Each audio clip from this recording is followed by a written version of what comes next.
The Janitor with Silent Hands. The lobby of Kingsworth Industries looked like a palace made of glass and ego. Marble floors, golden elevator doors, chandeliers that didn't just shine, they bragged. Every morning, a staff of perfectly dressed executives rushed in with their designer shoes clicking like applause. And every morning, a man no one noticed pushed a squeaky cleaning cart across that same marble. His shoes silent, his head slightly bowed, his uniform smelling of industrial bleach. His name was Elias Carter. To most of the company, he was just the janitor. A tall, lean black man in his late 40s with aging eyes, quiet speech, and hands that stayed hidden inside a pair of cheap gloves. He was the first to arrive, the last to leave, and the one everyone ignored, except when they wanted the trash emptied faster. No one ever asked his story.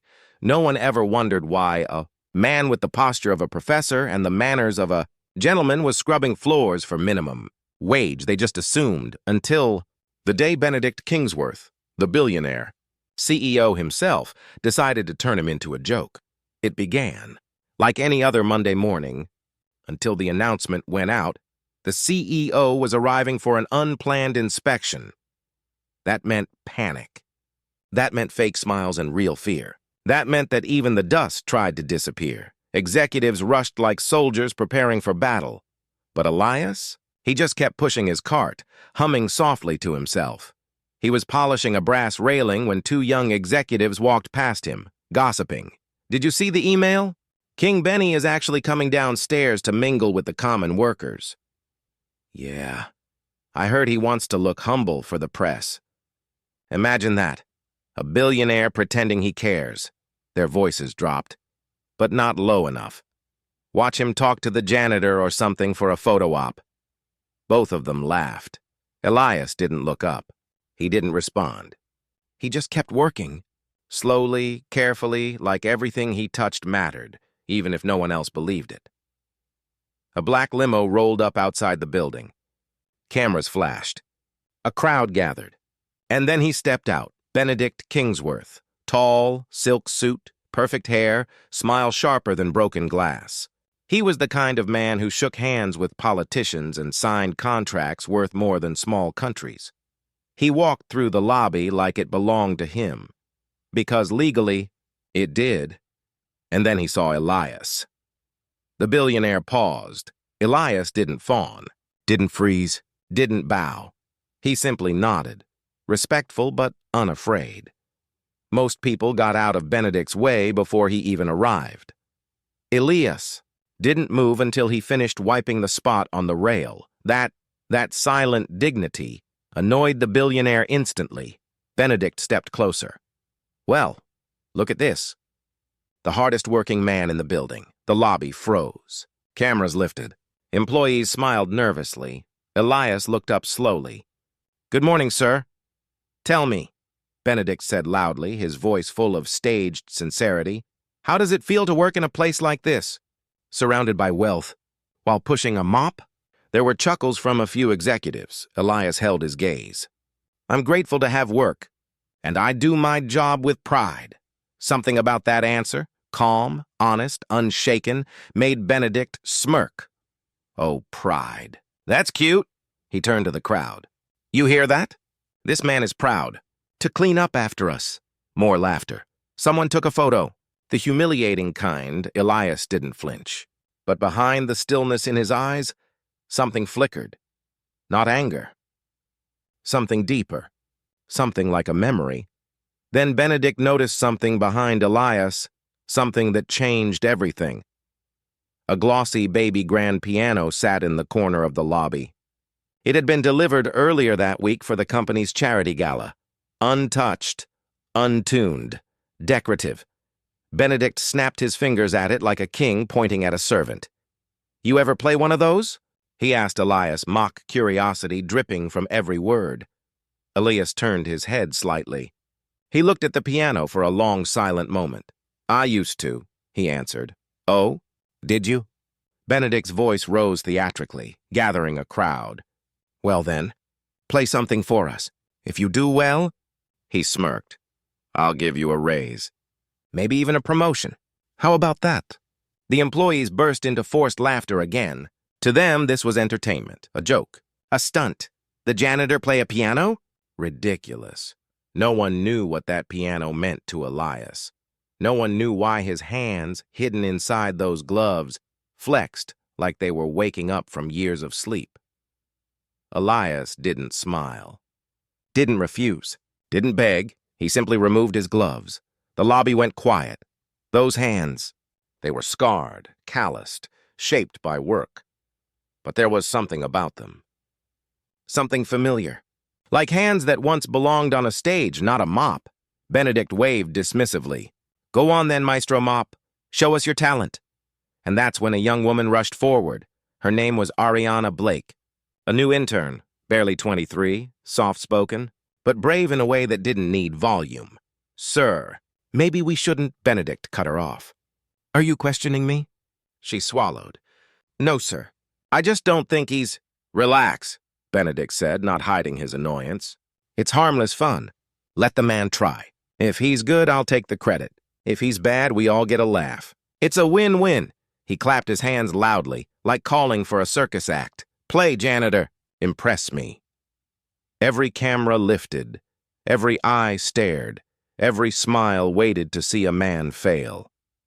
Elias walked toward the piano, slowly, calmly, as if each step carried the weight of a life no one knew. He sat. He looked at the keys. His fingers hovered, not shaking, not hesitant, just remembering. Then, he played, not a note of hesitation, not a second of warm-up, no stumbling, no guessing. He played like a man who had lived inside music. A melody exploded from the piano, fierce, flawless, heartbreaking. Notes ran like waterfalls, soared like wings, cracked the air like lightning. The crowd's laughter died instantly. Phones lowered. Breath caught. Benedict's smirk vanished. Ariana's eyes widened. People stepped closer. Not because they were invited, but because something in that sound pulled them. This wasn't a janitor. This wasn't a man guessing at notes.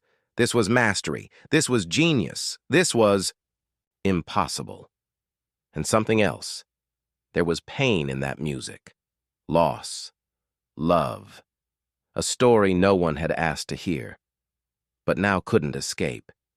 When he stopped, it was like the world forgot how to speak. Silence, heavy, reverent. Then, slowly, one person clapped, then another, then the entire lobby erupted into applause. Except one man, the billionaire. Benedict Kingsworth didn't clap. He stared at Elias with a new expression, not mockery, not humor, but fear, because in one moment, the janitor had become bigger than the man who owned the building, and everyone saw it. Benedict leaned in, voice low, smile gone. "Who are you?" Elias looked him in the eyes. "Someone you underestimated." But before anyone could question further, a security guard rushed in, pale, out of breath. "Mr. Kingsworth, there's a news crew outside. They're asking about the scandal." The entire room stiffened. A scandal? Benedict's face turned white. He looked at Elias. The applause, the piano, the humiliation, all of it instantly pushed aside by something darker. "Escort him out," Benedict snapped to security. "Immediately." "And shut down every camera. I don't want a single video of this online." The applause stopped. Phones vanished.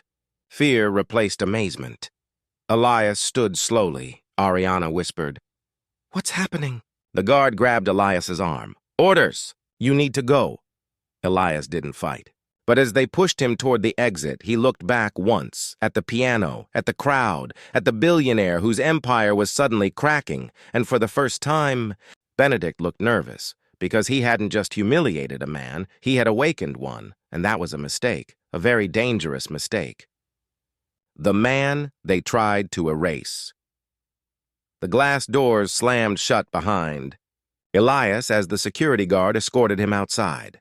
The morning air was sharp, cold, and filled with sirens and camera shutters. Private security vans circled the front of the building like predators around a wounded animal. But the real storm wasn't outside. It was brewing inside the billionaire's empire. Elias didn't fight. He didn't yell. He didn't demand justice. He simply stood there on the sidewalk, hands in his pockets, watching the skyscraper like it was an old memory he had already walked away from once before. Except this time, he wasn't running. This time, they were. Inside the lobby, chaos replaced applause. Executives who just minutes ago laughed at Elias were now scrambling, whispering in corners, checking phones, calling lawyers. The billionaire, Benedict Kingsworth, stormed toward the elevator like a man losing control of something he never imagined could slip from his hands. Ariana, the young intern, stayed frozen near the piano, replaying the music in her head. She barely noticed when her supervisor, Ms. Calloway, bumped into her. "Don't just stand there, Ariana. Get upstairs." "The press is already digging." "Digging into what?" Ariana whispered. Ms. Calloway lowered her voice. "Rumor is Kingsworth's charity foundation has been exposed. Millions of dollars missing. They're calling it the biggest corporate fraud case in the state." Ariana blinked. "He ran a charity for children with disabilities." "You're telling me I'm telling you to stop asking questions unless you want to be unemployed by noon." The elevator dinged. Executives rushed in like panicked sheep. But Ariana didn't move. Her eyes drifted toward the door Elias had been shoved through. Something didn't feel right. Something about the way he played. The way he looked at that piano. The way the billionaire reacted. Not amused, not curious. Threatened. She whispered to herself, "Who is he?" Meanwhile, upstairs in his top-floor office, Benedict Kingsworth was peeling. Off his suit jacket like it was suffocating him, his assistant burst in. "Sir, the Attorney General just announced a press briefing at noon. They're naming you directly." Benedict slammed his fist onto the table. "Find out who leaked it. Somebody inside wants me gone?" The assistant swallowed. "And the video?" Benedict's eyes snapped up. "What video?" "The lobby footage. The janitor playing the piano. At least 10 people recorded it. If that gets out while you're being accused of stealing from disabled kids, then I don't just look like a criminal," Benedict growled. "I look like a monster." He picked up his phone, dialing another number. "Get me the legal team, and find out everything about that janitor. I want his file, his history, his blood type if necessary. Nobody embarrasses me without consequence." The assistant hesitated. "We tried. There's barely anything on him. No social media, no recordings, no public records before 7 years ago. It's like he didn't exist before that." Benedict froze. "Run deeper. I want every record, every name he's ever used, every place he's ever lived. I want to know who he is before someone else does." Because Benedict didn't believe in coincidences, and no ordinary janitor played like a world-class concert pianist. Back outside, Elias walked away from the building, but not randomly. He moved with purpose, turning down side streets, disappearing into quieter blocks far from the corporate shine. He finally reached a small cafe on the edge of the city. Not fancy, not modern, the kind of place where the smell of old books mixed with roasted coffee beans. The bell above the door chimed. A middle-aged woman behind the counter looked up and froze. "Elias?" she whispered. He nodded gently. "Hello, Margot." She rushed out from behind the counter and hugged him tight, like someone hugging the last piece of their past. "You're back," she said, voice trembling. "After all this time. Why now?" Elias exhaled. "Because the man who ruined everything just made a mistake." Margot stepped back. "Does this have to do with Kingsworth Industries?" Elias nodded once. Margot looked around, lowered her voice. "You played again, didn't you?" "Had to," he said. "He pushed me into it. If he figures out who you are—" "He won't," Elias assured. "At least not before I'm ready." Margot stared at him for a long time. "You could have stayed hidden. You could have kept cleaning floors forever. Why risk it now?" Elias's eyes darkened. Not with anger, but with memories that carried both brilliance and tragedy. "Because some truth," he said quietly, "won't stay buried. Not forever." Back at Kingsworth Industries, Ariana couldn't focus. While others ran around in frantic silence, she pulled up the employee records. She typed, "Elias Carter." Nothing. No emergency contacts. No work history. Just a hiring date 7 years ago and a note. Recommended by third-party vendor. Do not replace, do not replace. Who writes that for a janitor? She dug deeper. A payroll document from his first year. His paycheck was not minimum wage. It was double. Her eyebrows drew together. Why overpay a janitor? Unless you wanted him kept quiet? Ariana's instinct screamed. Someone knew Elias wasn't just a janitor. Someone decided he needed to be hidden. But who? And why? Before she could search further, her phone buzzed. Unknown number. If you care about the truth, meet me at the old train station after dark. Don't tell anyone. Ariana's heartbeat stumbled. She stared at the message. No name, no explanation. Just a location and a choice. Night fell.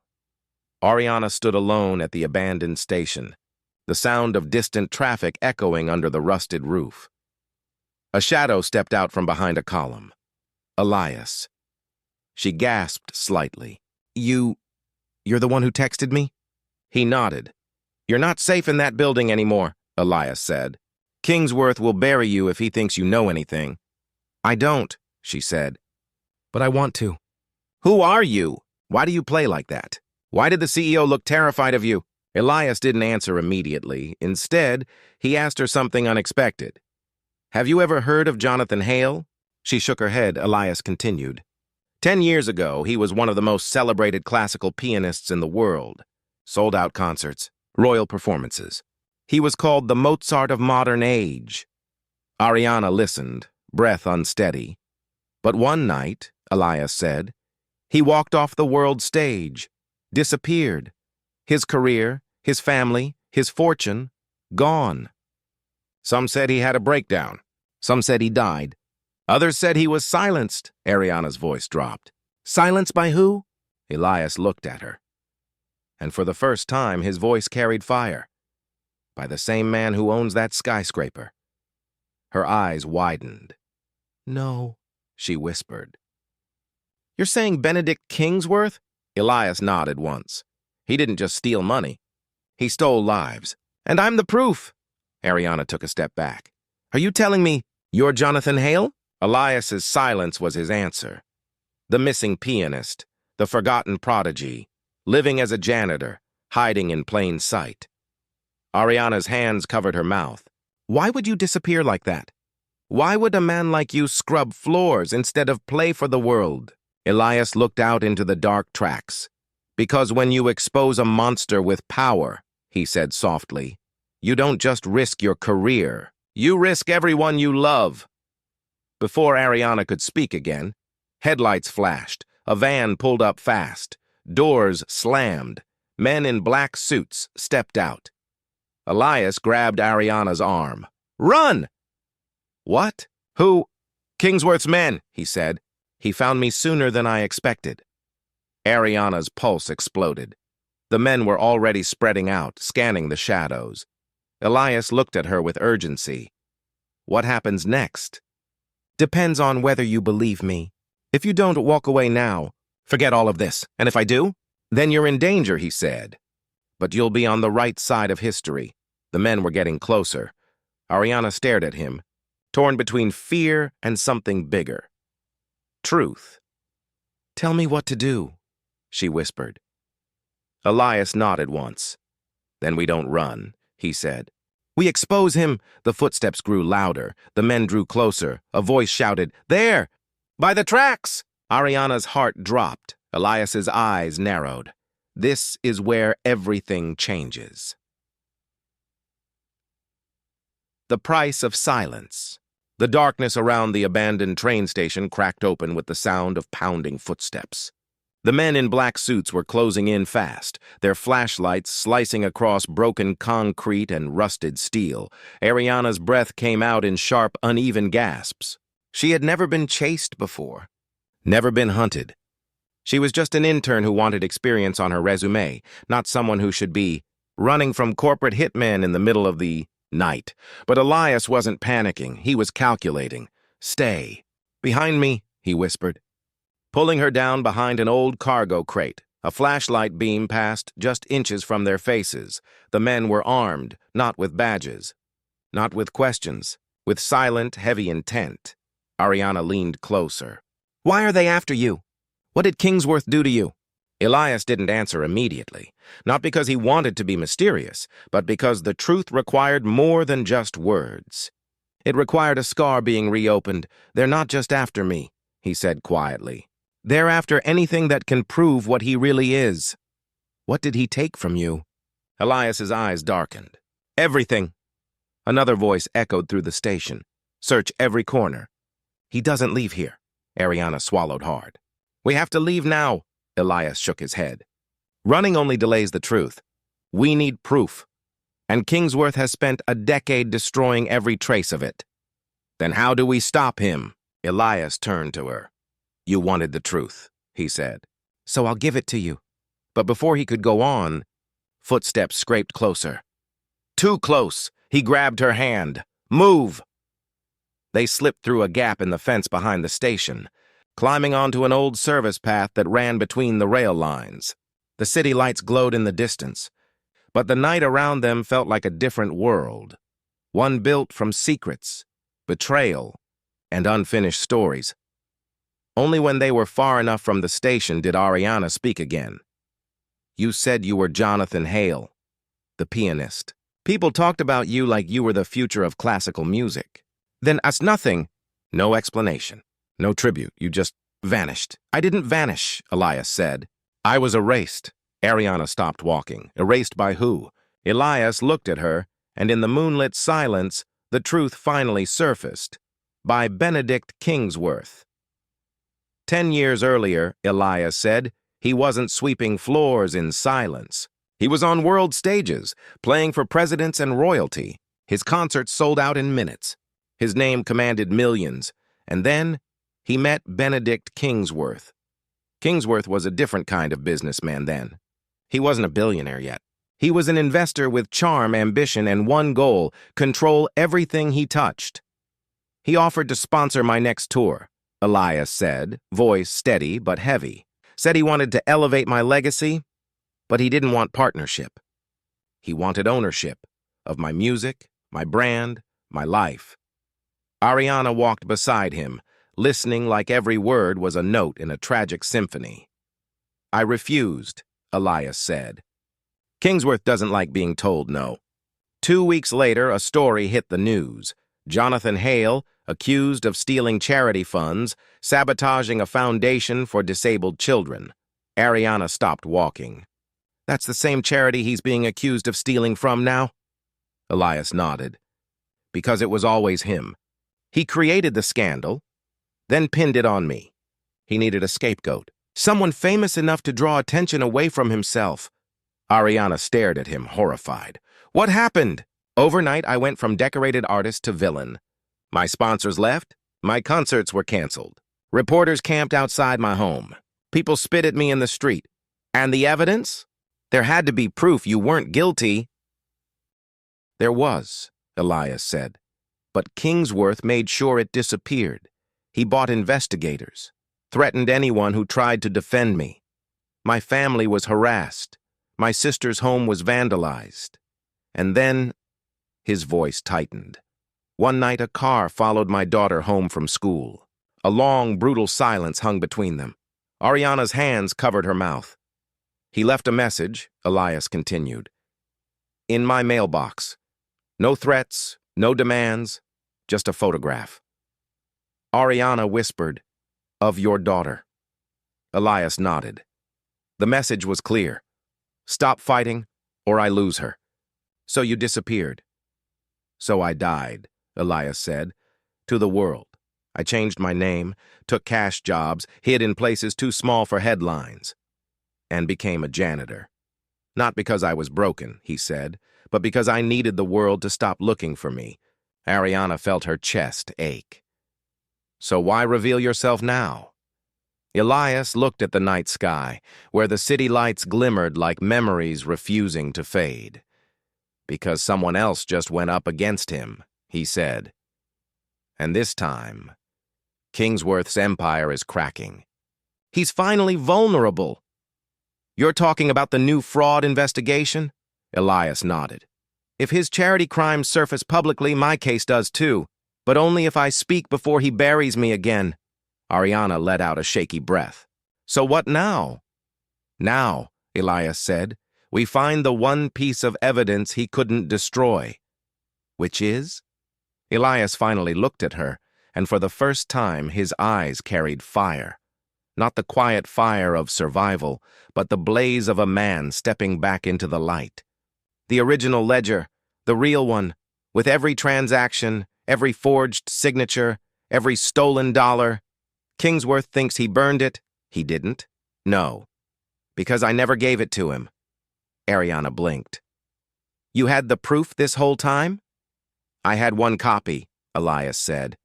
But I hid it before he could reach it. Buried it so deep even I couldn't retrieve it without revealing myself. Ariana stared. Where? Elias held her gaze. In the one place Kingsworth can't control anymore. Before she could ask, another sound hit the air. A car engine, a spotlight, a voice through a megaphone. Elias Carter, you are ordered to surrender immediately. Ariana turned, panic rising. They found us. No, Elias said, jaw set. They found me. The car doors slammed open. This time, the men weren't in suits. They were police. But not with arrest warrants, with silence in their eyes. Benedict Kingsworth had moved up the chain. Ariana stepped in front of Elias. You can't take him. He hasn't done anything. Wrong, one of the officers replied coldly. This isn't your concern, miss. Walk away. Elias grabbed her arm gently. It's all right, he said, voice calm. No, she snapped. You can't just let him. You wanted to know the truth, Elias said. But truth always comes with a cost. Tonight, this is mine. They placed handcuffs on him, not like a criminal, like a threat. Ariana's throat tightened. Where are you taking him? No answer. The door slammed. The engine roared. The car pulled away. Ariana was left alone on the road, shaking, thinking only one thing. If they take him, the truth dies with him. But then, her phone buzzed. A message from an unknown number, a single line. If you want to save him, don't go to the police. Go to the school. Ariana stared at it, heart pounding. School? What school? Why send her there? And who sent the message? Before she could think further, another notification arrived.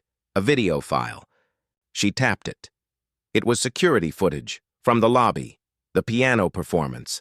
Elias playing like a ghost, coming back to life. Someone had kept the recording. Someone wanted the world to see it.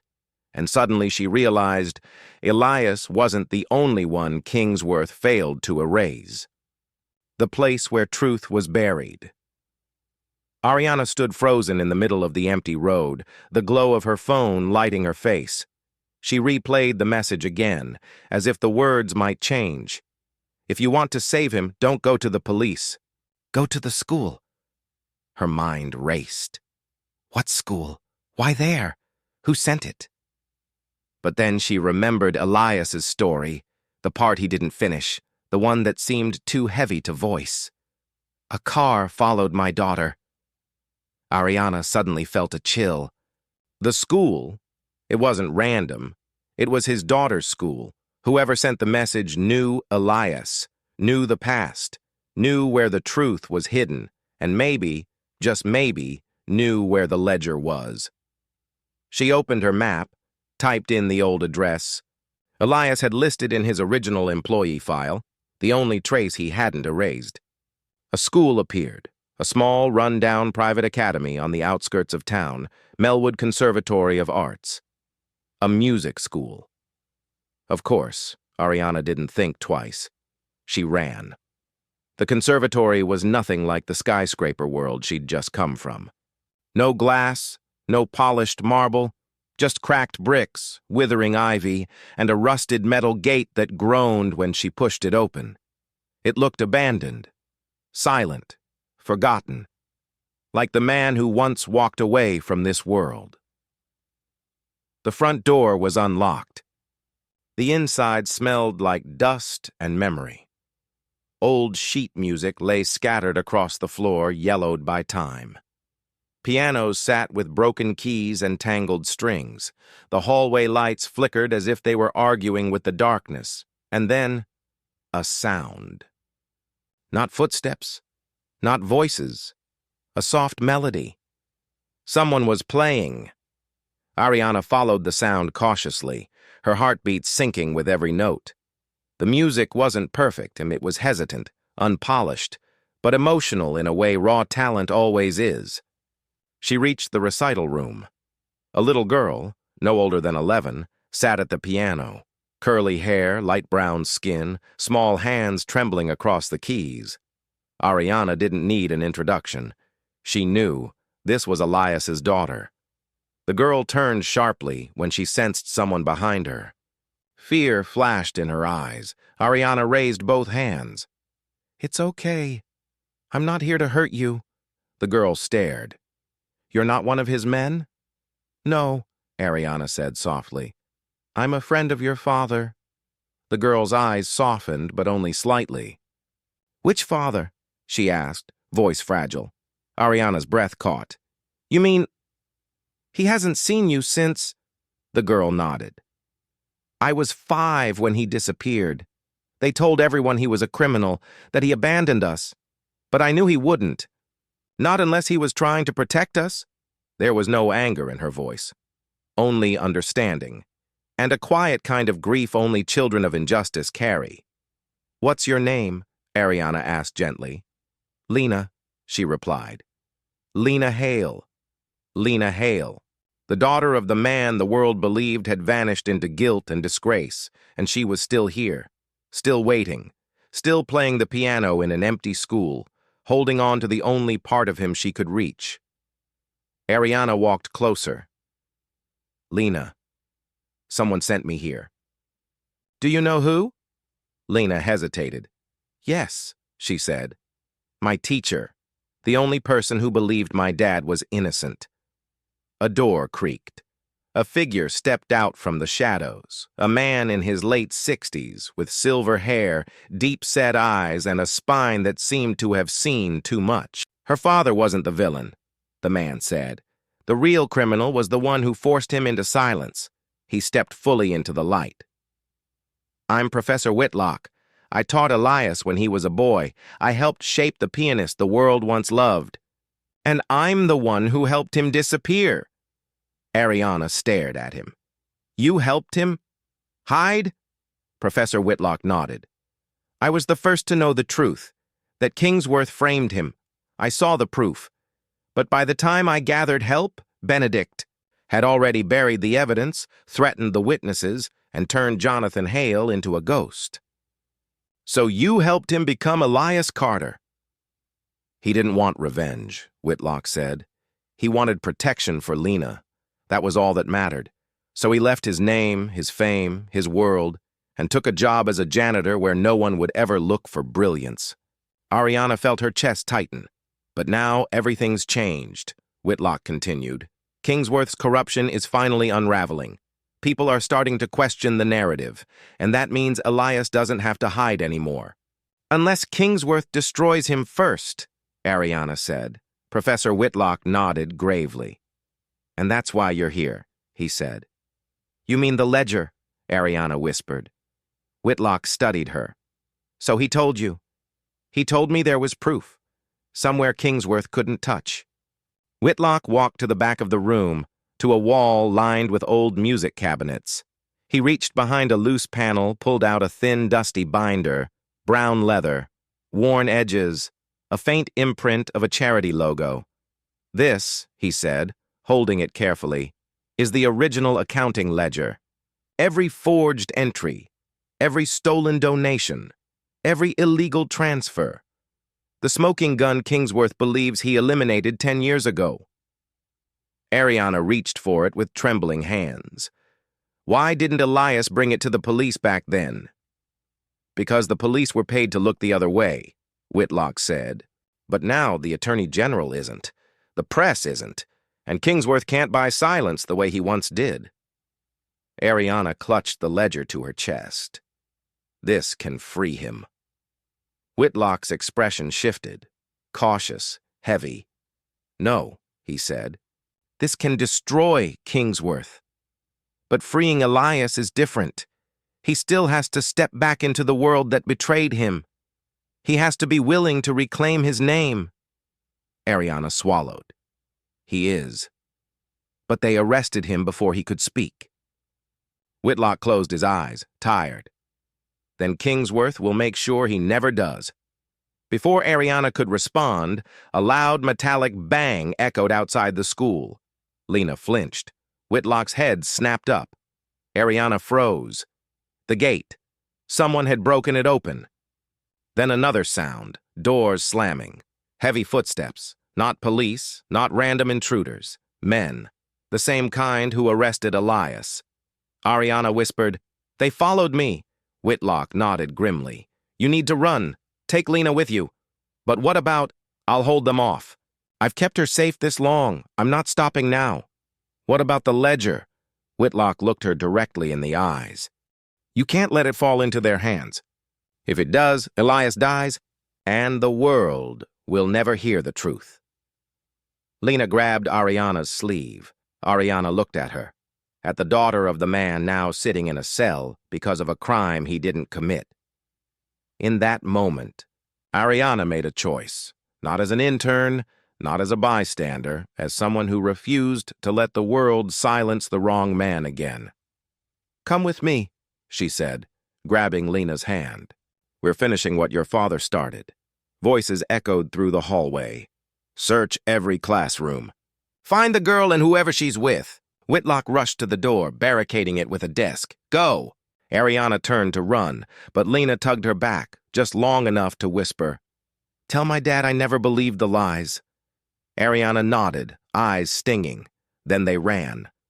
Down the back stairs, out through a broken door, into the night, not just with the child, not just with the truth, with the weapon that could finally bring a billionaire to his knees.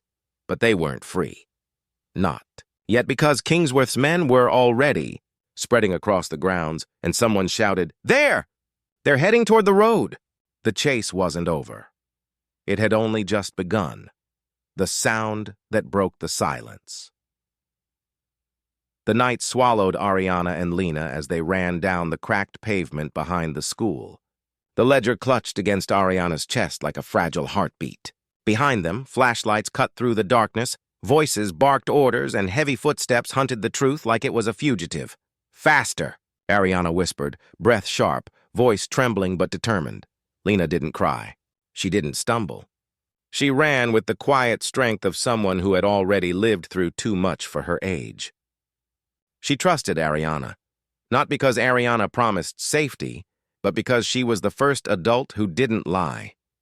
They reached the old road, empty, no cars, no streetlights. Just silence. Then, headlights. Ariana froze. Pulling Lena behind her, a black SUV, not Kingsworth's men. It slowed, stopped.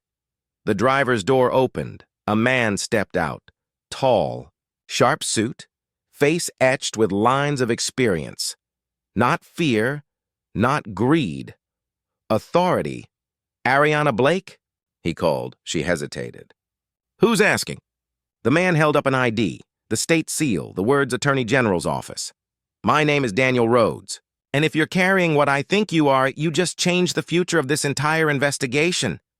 Ariana's eyes widened. "You know about Elias?" "Yes," Rhodes said firmly. "And he's not going to disappear again. Not this time. But I need that ledger. It's the only original record left. Ariana didn't hand it over immediately. Prove you're not working for Kingsworth." Rhodes took a slow breath, not offended, but impressed. Carl Benson, accountant, whistleblower.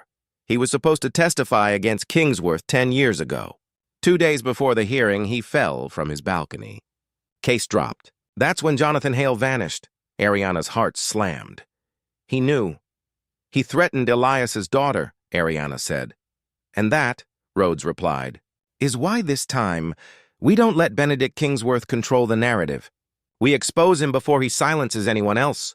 Ariana finally handed him the ledger, but Before Rhodes could even tuck it into his coat, a second set of headlights approached, fast, too fast, Ariana's stomach.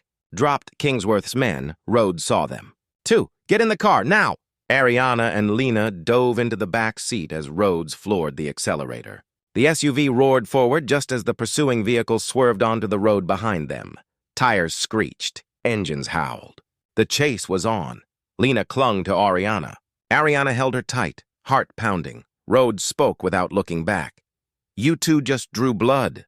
Kingsworth won't sleep until he buries this, and us." "But if we get that ledger to the press—" "No," Rhodes interrupted. "Not just the press. The courtroom. The world needs to hear the truth from the man he tried to destroy. Without Elias, this is evidence with no voice." Ariana nodded fiercely. "Then we get him out." Elias sat in a windowless holding room, hands cuffed, wrists bruised. He wasn't charged. He wasn't processed. He just waited. Kingsworth wasn't letting him face a judge. He was letting him disappear, quietly. The door opened. Benedict Kingsworth stepped in. No cameras. No performance, just the man behind the mask. "Well," Benedict said, buttoning his sleeve, "I must admit, I didn't expect the mop man to become a headline." Elias didn't reply. Benedict smirked. "Did you really think a piano performance and a crying intern could resurrect you? Even if you speak. No one cares about a washed-up musician with a fabricated story." Elias met his eyes. "Funny," he said quietly. "You sound nervous for a man in control." Benedict's jaw tightened. "I'm not nervous. I'm eliminating problems." "You should have stayed invisible." Elias leaned forward. "And you should have learned by now. Music isn't the only thing I know how to play." Before Benedict could respond, the door slammed open. 2 agents entered. "Mr. Kingsworth," one said sharply. "You need to come with us," Benedict scoffed. "Do you know who I am?" "Yes," the agent replied. "And that's why you're being detained." Benedict turned and saw Daniel Rhodes step into the doorway. "Good evening, Benedict," Rhodes said. "We finally got the original ledger, the one you failed to destroy." For the first time, Benedict's composure cracked. You can't prove anything. That document is old, which is why," Rhodes cut in. "You'll be thrilled to know we also have witness testimony, and soon, the testimony of the man you framed." Benedict turned slowly toward Elias. Realization, fear, betrayal. "You," he growled. "You think the world will believe you now? After all these years?" Elias stood, step by step, the cuffs still on his wrists, but for the first time in 10 years he didn't look trapped, he looked alive. "They believed your lies without proof," Elias said. "So yes, they'll believe my truth. With it." Benedict lunged, but the agents grabbed him, pinning his arms. "Get your hands off me." "I made this city. You hear me?" "I own everything." "No," Rhodes said calmly. "You bought everything." "Ownership is about to change hands." As they dragged Benedict out, he shouted at Elias, "I ruined you once. I'll do it again. You're nothing." Elias stared back steadily. "Then why are you the one in handcuffs?" Benedict's roar echoed down the hall. But this time, no one bowed to it. The press conference the next morning was a storm. Flashbulbs, reporters, microphones, and at the center, Elias, no mop. No uniform, no silence, a suit he hadn't worn in a decade, a posture he thought he had lost, a voice the world finally came back for. He stepped to the podium. Reporters leaned in. Cameras streamed live. He scanned the crowd, then found her, Lena, standing beside Ariana in the front row. He broke. Just for a second, then he began. "My name," he said, voice steady, "is Jonathan Hale, and 10 years ago I did not disappear. I was erased." He told the truth, the fraud, the threats, the smears, the reason a world-class pianist became a janitor, and when he finished he didn't ask for pity, he asked for justice, not for himself, for every voice Kingsworth had crushed, for every child whose charity money never reached them, for the people who still believed that truth eventually wins. When he stepped away from the podium, the world didn't clap. It stood. A standing ovation that wasn't for the music he once played, but for the man who refused to let injustice be the final note. Later, in the quiet back hall of the courthouse, a small voice said, "Dad?" Elias turned. Lena stood there. He knelt. She ran to him.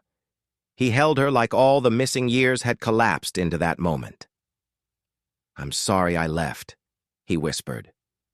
"You didn't leave," she said, tears in her eyes. "You protected me." He smiled, the kind that carried pain and pride and promise. And then she said something that broke him. "You can play again now." His breath caught. "You still want to hear me?"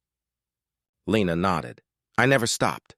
Weeks later, a theater sold out in minutes, not because a prodigy was returning, but because a man who survived hell was stepping back onto his own stage. The lights dimmed, the audience quieted. Elias sat at the piano, not Jonathan Hale, the legend, not Elias Carter, the janitor, but the man both worlds tried to claim. He lifted his hands and played, not to prove himself, not for revenge, but because the music was finally free again. Some people are silenced not because they're weak, but because their truth is too dangerous to those in power. But truth has a heartbeat, and sooner or later, it demands to be heard.